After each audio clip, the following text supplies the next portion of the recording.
मैथिली दुल्हन। इसके मनमोहक गीत जरूर सुने। यदि अच्छा लगा तो चैनल सब्सक्राइब जरूर करें। Singing by Satendra Bihari.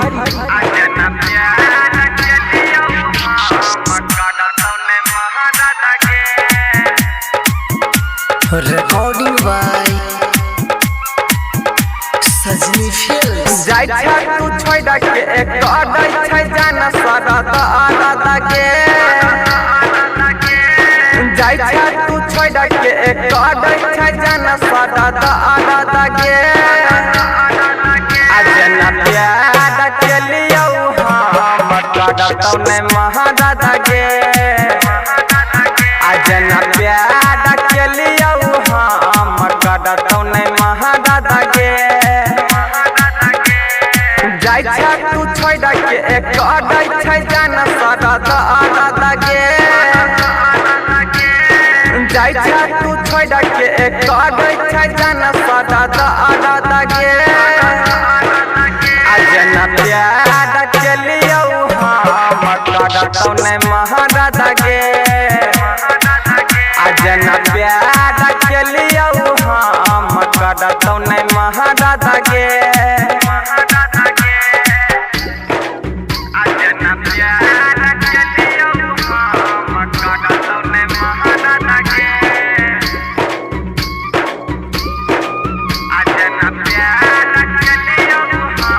Mix by DJ Kanchan Raj Muzaffarpur.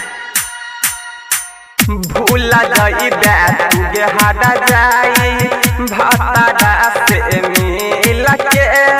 खुश रही है ससुरा में जन कौन छै हमारा दिल गे। भूला जाई बैठे हारा जाई भातारा से मिल के। खुश रही है ससुरा में जन कौन छै हमारा दिल गे। सुनै छियौ काल लाइक जतो तोड़ा हादा गे। सुनै छियौ काल लाइक जतो तोड़ा हादा गे। अजना प्यार के लियो हम करतौ नै महादादा गे। अजना प्यार के लियो हम करतौ नै महादादा गे।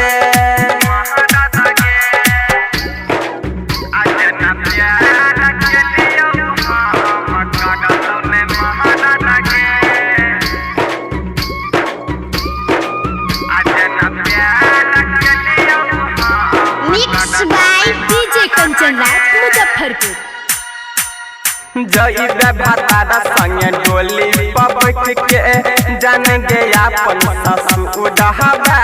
सतेंद्र बिहारी के छोड़ के जान गे जबहि तू नहीं हारहबा। जइबे भातारा संगे डोली पर बैठ के जान गया अपन ससुरहबा। सतेंद्र बिहारी के छोड़ के जान गे जबहि तू नहीं हारहबा। गौडी सलेंदर तोड़े खातिर जाना लड़तौगे। विकास कमलाकांत तोड़े खातिर जाना लड़तौगे। अजना प्यार के लियो हम भातारा नै करतौगे। अजना प्यार के लियो हम भातारा नै करतौगे। जाय छ तू छोड़ के एक अडै छै जाना सरद आदा गे। जाय छ तू छोड़ के एक अडै छै जाना सरद